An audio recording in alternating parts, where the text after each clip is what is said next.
cette évolution africaine qui fait que elle devient totalement différente de nous, non pas par rejet, mais parce qu'elle est en évolution. Enfin, moi, c'est mon sentiment, mais on va en parler. Et, et dans ce cadre-là, on s'aperçoit qu'en Afrique, il y a quelque chose qui est en train de bouleverser, je dirais, le droit international, parce que là, on est dans le droit, et nous l'avons souvent évoqué dans d'autres émissions. Le droit international précise que nous, on ne change pas les frontières. Les frontières sont intangibles.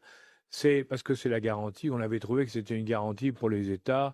Ça évitait que d'autres puissent s'y intéresser ou autre chose. Donc on avait décidé que c'était comme ça. On a décidé, il n'empêche que nous-mêmes, par exemple dans les Balkans, l'OTAN et les Européens et les Américains, on a cassé le dogme puisqu'on a créé le Kosovo en prenant un morceau de la Serbie. Aujourd'hui, on a une discussion sans fin depuis quelques mois sur l'Ukraine avec le fait que les Russes veulent annexer une partie de l'Ukraine, donc de changer les fameuses frontières. Au nom de l'histoire, au nom du passé, au nom de beaucoup d'intérêts économiques ou politiques ou autres.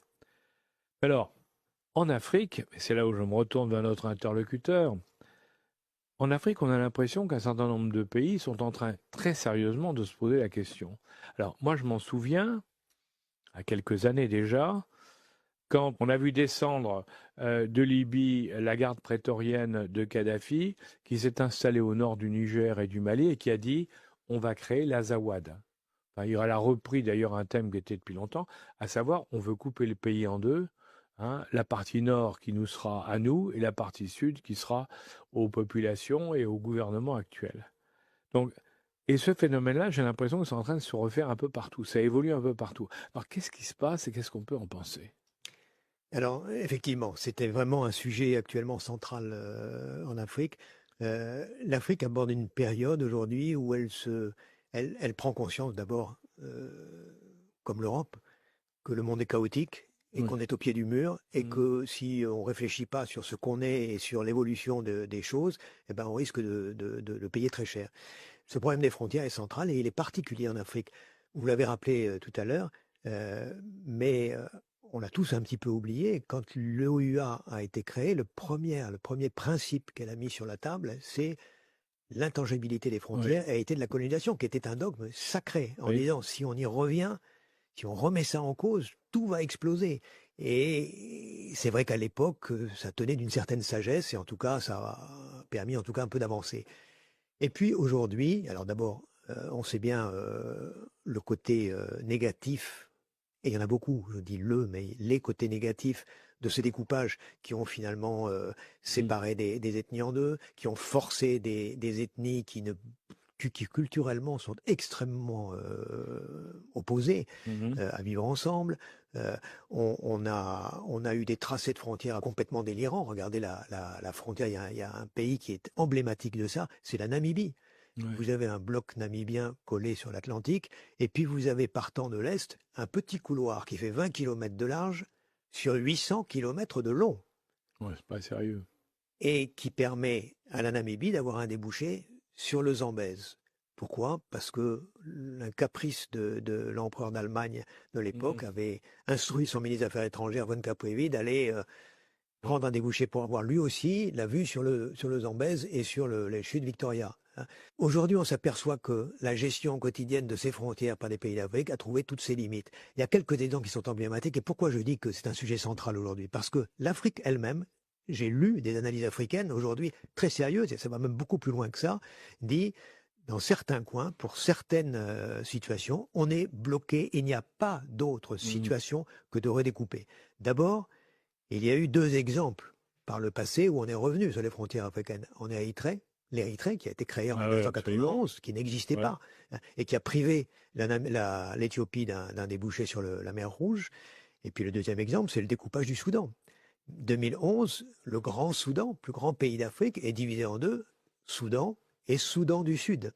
Tout à fait. Soudan du Sud qui est d'ailleurs en pleine explosion, comme d'ailleurs le Soudan du Nord. Et justement, dans ce pays, Mmh. au Grand Soudan, avec pour capitale Khartoum, aujourd'hui, ce pays qui voit s'affronter deux généraux Oui.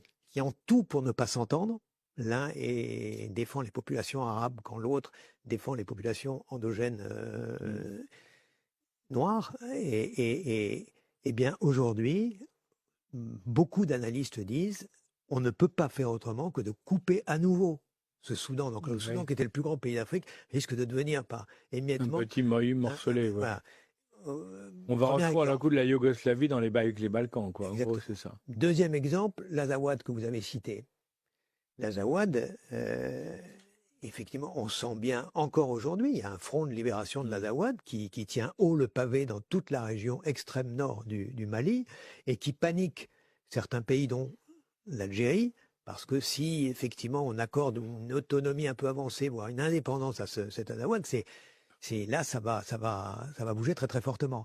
Il n'empêche qu'on n'arrive pas à régler ce problème de l'Azawad. Autre exemple, ce qu'on appelle le Tutsiland. Oui.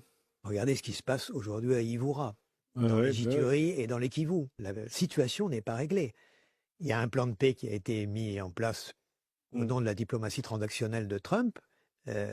Il n'empêche, aujourd'hui, depuis 3 jours, les troupes du M23, donc les Rwandais, sont repassés à l'attaque, et ce Tutsiland, de fait, il est présent, il existe.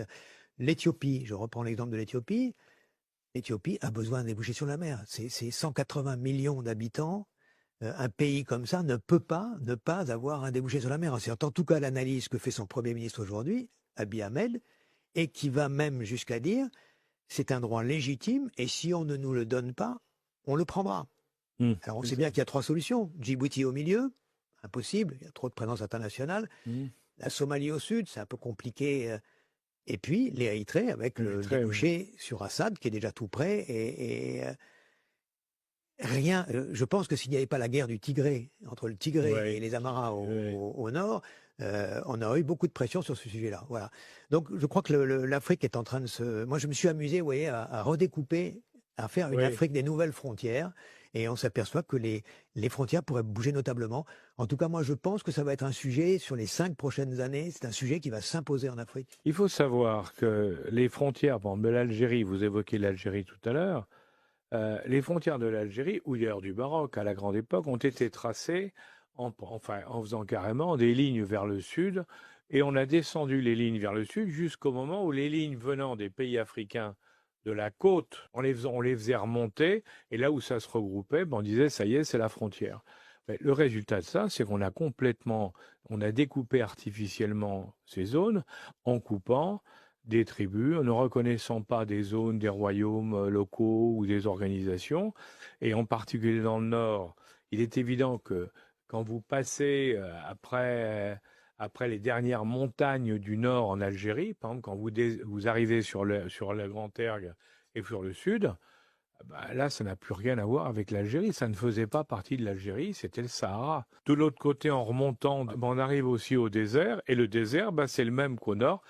C'est un territoire dans lequel les gens ont une culture et des habitudes totalement différentes du reste. Ce sont des nomades Peuls, les nomades... les Touaregs, les Régibades du côté de la Mauritanie, mais qui sont tous des gens qui n'ont rien à voir avec les populations africaines du Sud et les populations arabes du Nord. C'est des choses totalement, à tout point de vue.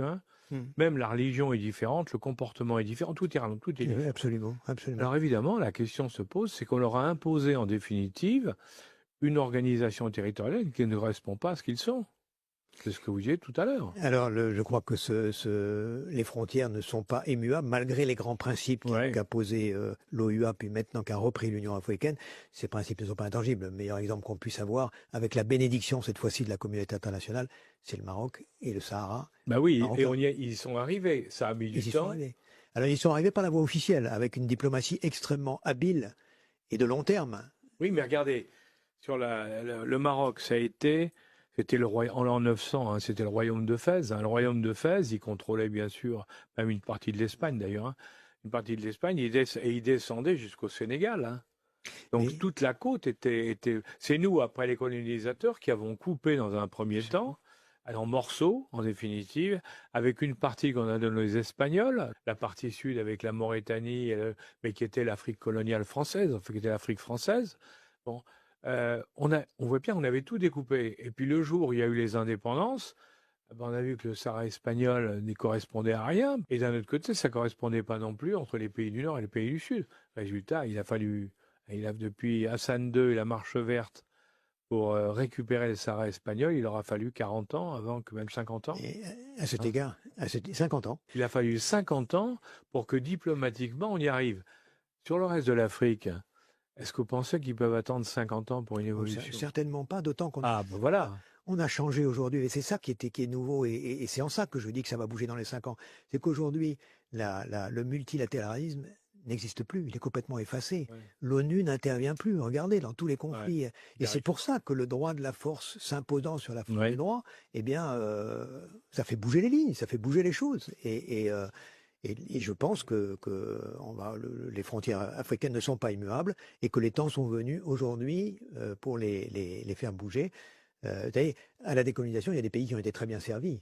Vous avez parlé du royaume de Fès, mais un peu plus tard, 6 siècles après, le royaume chérifien avait quand même toute la partie de Tindouf et de Béchar. Absolument. Bon, on pourrait en reparler. Ah oui, J'espère non, qu'ils mais s'entendront. On va pas se faire que des amis. Non, mais là, non, mais c'est vrai, vous avez C'est un regard raison. posé sur l'histoire. Mais quand on regarde l'évolution, et des fois on se dit, attendez, on est complètement en dehors de la plaque, on n'est plus dans le coup. Hein. Heureusement, la chose saine dans tout ça, c'est qu'aujourd'hui, c'est l'Afrique Ouais. qui prend ça en main et Et qui va ça, faire elle ça prend sa liberté. à sa façon. Et oui, et c'est heureux. On en reparlera tout à l'heure avec Trump et la stratégie qu'ils ont annoncé récemment, la stratégie nationale de sécurité, où là on vous dit carrément, ils reprennent la doctrine de Reagan disant le droit par la force, en gros. Hein.